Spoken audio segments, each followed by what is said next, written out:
Hello everyone, this is Sash and welcome to my YouTube channel. For today's video, I'm going to be sharing with you my journey in coming here in United Kingdom from Saudi Arabia and Philippines as a nurse. I've been living and working here already for 2 years, and since then I've been receiving questions from family, friends, and even strangers asking me on how I made it here. So this video is for you and for everyone else that wants to have an idea on how to come here in UK as a nurse. Quick background. I studied Bachelor of Science in Nursing in Philippines, had some few trainings there before I decided to go to Saudi Arabia and continue my nursing career. I was living and working there for 7 years before I decided to come here in United Kingdom. My journey started way back in 2018 when I was working already in Saudi for 4 years and I just started to get bored. I felt like everything is just a routine. It's like every day I go to work, come back home, prepare my food, go to sleep, and the same cycle goes on the next day. I felt like I don't really have a proper work-life balance and I was just there to work and nothing else. Aside from that, I felt like my purpose in coming to Saudi Arabia has already been achieved, because when I was 23 years old and I was just starting my career, there was also this pressure on me to provide financially for my family since I am the eldest and I am the breadwinner. So in order for me to do that, I have to go to some place with better pay, because unfortunately, the money that I'm getting in the Philippines is not enough to pay for the university fees of my 3 siblings and other expenses. So I applied to Saudi Arabia because the money there is much better. But when my siblings finally graduated and secured themselves some jobs, that was the time that I was finally able to think of myself and plan for my future. At the same time, I was already turning 30 years old already and I was starting to panic or worry about myself and my future. I asked myself some questions. If I end up being single forever, am I gonna be happy spending the rest of my life in Saudi Arabia alone? Am I gonna be happy doing the same routine over and over again? Am I gonna be happy living in a country that has limited freedom? Or shall I go to a place that is more open and has more opportunities? A place where I am able to move freely and do things independently. And I think that's when I finally get my answer. Basically, I want to live in a place that has more freedom, well-balanced life, and a place where there are more opportunities to grow personally and career-wise regardless of which country you came from. And unfortunately, as much as I love Saudi Arabia and I treat it as my second home, I don't see it happening if I stayed. But don't get me wrong, I love Saudi Arabia and it is such a great country, and I'm not trying to put a shade on them. It's just that people like me who were on the same situation will understand what I mean. So I'm not trying to criticize Saudi, I'm not trying to put a bad name on them. I'm just stating my opinion, so peace. So that's when I decided to do my research and search for countries that I might probably migrate to. And on top of my list, I have Canada, Australia, and United Kingdom. And I ended up going to United Kingdom. For people like me who is from a non-English speaking country, an English exam is necessary when applying for countries like Canada, Australia, and United Kingdom. It's either IELTS or OET. In my case, I have to take the IELTS academic exam and wait till I pass it before moving on into the next steps. And for everyone else that was asking me about the first step that they should take if they want to go to United Kingdom, always my answer is to take and pass your English exam first. Because even if you process everything already and yet you did not pass your English exam yet, your deployment will just be delayed and most of your documents will just expire. So taking and passing the English exam first will be much more ideal. But if you're confident enough to take and pass your English exam on your first try, go on then, all the best for you. But unfortunately, that was not the case for me because I have to wait for 4 years and take the exam 3 times to pass it. Yes, I took the exam 3 times. I failed twice and luckily I passed my exam on my 3rd attempt. I was really struggling to pass it, especially the writing section of the exam. It was so frustrating and there were times that I really want to give up already out of frustration. Imagine each time that I failed the exam, I felt like I was just throwing away 15,000 pesos, which is a big amount of money that could spend somewhere useful. And not to mention the amount of time and effort I dedicated in studying and preparing for the exam. It was just so frustrating and I felt like giving up. At that time, every time I failed, I was starting to question my life decision. I was asking myself, is it really worth it? Is it worth continuing the exam? What if it's not for me? Maybe I should just give up. But deep inside me, I still want to keep going. I don't want to give up. I was trying to convince myself that this is just a phase and one day I will be thankful that I did not give up. I was convincing myself that good things happen to people who persevere and wait. So I still continued my journey. So I took my first IELTS exam October 2018. I don't really have any idea how to do it, so I was just doing my research through Google articles and YouTube. I was learning from online tutorials and I was just borrowing a friend's laptop to study. I did not also go to any review center because first, I don't have money for it, and second, there is no review center in Saudi Arabia. So everything that I learned is just self-taught, and it's a bit difficult as well because I was also working at the same time. I booked my second exam on July 2019, but I ended up canceling it because I felt like I'm not ready. So I just canceled it, and then COVID happened. My plan to take the exam on December and January 2020 was postponed. I was able to take my second exam finally on August 2020. I felt like I studied well and have enough preparation, so I gave it a go. But unfortunately, I still failed. That was so depressing. I felt like it is more painful than my first exam because at least when I took my first exam, I did not have enough preparation. I have no idea how it is in real. But this time, my second take, I felt like I studied well, I prepared well, I was confident, and suddenly I failed. So it was very disappointing and frustrating.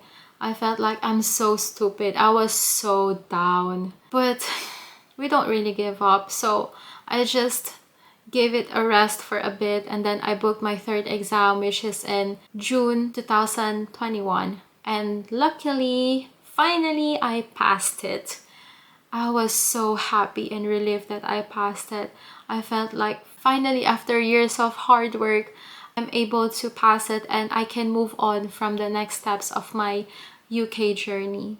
After passing my English exam, I filed my resignation. I prepared everything that I need to go back home just so I could start processing some documents, and then I get stranded in Saudi.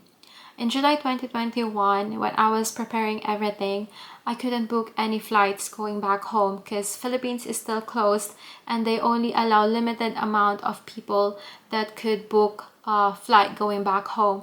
So at that time, there's like limited amount of flights you will see online, and sometimes even if you book one, it just get cancelled.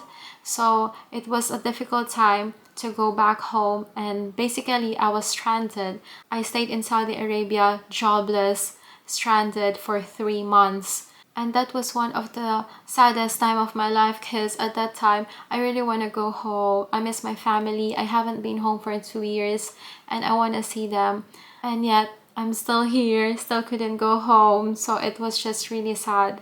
But I make the most out of it. When I was stranded in Saudi Arabia and waiting for any available flights, I started to process or complete some requirements that I will be needing, like NMC registration, search for a recruitment agency that might help me to book a job interview, some documents that I will need before I leave Saudi Arabia, and so on, some other documents as well. I also had a side hustle at the time that I was jobless in Saudi. I worked as a nurse in an adult ICU because, you know, we are hardworking and we want to earn money as well. I can't be lazy at that time. When I was searching for a job, I was hoping that I would find a pediatric post, specifically pediatric intensive care unit post, because that is my experience. And luckily, at the same time, PQ in one of the hospital in England is recruiting internationally for the first time.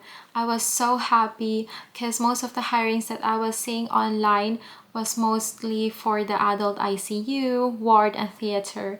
So not much about pediatrics, and I'm so happy because I want to work in peds because I love kids. After seeing that, I contacted the recruitment agency that advertised the vacancy. I submitted my application and some needed requirements like cover letter, passport, and IELTS result. They have it sent to the employer in the UK for review. A few days later, I received an email from the trust saying that I have a scheduled job interview. It was in August 2021, 2 months after I passed my IELTS exam, and gladly I passed my job interview. I was happy because I didn't have to go through so many interviews. In fact, that was my first and only interview, and on the same unit that I really want to be in, the PICU. So I was really happy and relieved, and at that time I feel like everything is going so smoothly. But of course, there is a bit of a problem. They want me to be deployed in November, and I was still in Saudi Arabia until September 20. And on top of that, I would need to have to go through 10 days of quarantine once I reach Philippines. I still have so many requirements that I have to complete, like CBT exam, police and NBA clearance, medical certificate, and visa processing. Basically, the entire month of October will never be enough to meet all those requirements. Plus, I want to spend time with my family as well because I haven't seen them for 2 years. The time pressure was too much, and I was torn between wanting to grab the opportunity in front of me and not miss it, or just let it go and so that I could spend more time with my family and just try to apply again next time. I mean, my IELTS result will still be valid for 2 years, and I was hoping that there will be more opportunities that will come my way. With a heavy heart, I texted the recruitment agent if in case that I will not be able to make all the requirements in time, in the specific time limit that was given to me, I'll accept my fate. I will not get the job. And that's what happened. I lost the job. I already accepted my fate. I was sad, but I was being optimistic that hopefully I will find job soon after I spend like enough time with my family.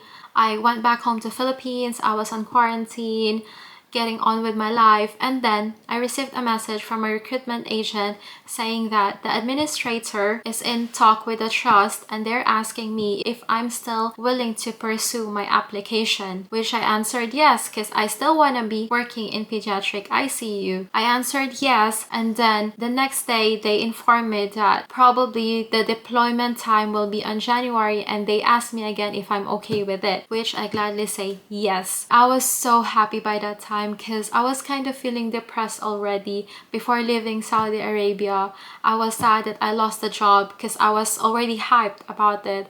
I lost it, and then I went back home to Philippines, and then I received the job at the time that was kind of depressing as well because I was in quarantine for 10 days.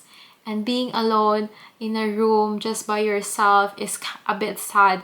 So receiving this good news kind of lift up my mood and my spirit, so I was happy. So I'm back in the game. I booked my CBT exam, completed some documents that I need, NBI clearance, police clearance, medical certificate, and processed my visa. Everything was going nicely so far. I'm almost finished in processing the needed requirements. But at the same time, I'm nearly draining my bank account as well because some of the documents that is needed in my UK journey cost some fees, and at the same time I have to book my hotel and flights going to Manila for the CBT and visa appearance. So it really costs a lot of money, and I don't really have much money in my bank account, and I was jobless since July of that year, and since then I have been spending money without having money coming inside my bank account. So I was totally broke, but I'm just happy that I have my family and friends to support me at that time of crisis. So somehow I managed. Last day of processing was around December, I think December 1, and then I was just waiting for my visa. I spent the entire December with my family, celebrated my birthday and New Year with them. I left Philippines mid-January, and even though I am so happy about this new chapter of my life, I was also sad because I'm gonna be leaving my family for the end time. But I guess that's just part of life. Sometimes we just have to do what we needed to do. And as much as I love my family, I feel like I have to do this for myself, for my own growth. Sometimes we just have to sacrifice things in order to achieve a greater good in life. I know deep inside my heart that I just have to do this, and so far I'm happy. The biggest hardship in my journey is the IELTS exam, honestly. I felt like it is the hardest exam I ever took in my life. Not because I don't know how to speak English, I don't know how to write. It's just that they're asking for a very high score. Like, it's just, I don't know, probably it's just me, but I just find it difficult. So I'm just happy that I'm past that stage. I passed it, and I'm happy I did not give up, because I can't imagine my life if I just stopped. Probably I'm just gonna live my life full of regrets. So I'm happy, even though I was so depressed each time that I fail, my confidence was totally crushed. I'm happy that I still continued and pursue my dreams and I did not give up. In the end, it's really worth it. I don't really have any regrets with everything that I did. Probably my only regret is I did not start too soon, but I guess I wasn't really in a good position in my life like years ago to be able to come here, because I mentioned earlier I'm a breadwinner and I need some money to support my family, and I was only able to process coming to United Kingdom when I was already free from those responsibilities, and finally I'm able to like look after myself. So in the end, I don't have any regrets. Only regrets I have probably is that I did not start early. But coming here, no regrets at all. I'm happy that I did not settle for anything less than what I deserve. Would I recommend it?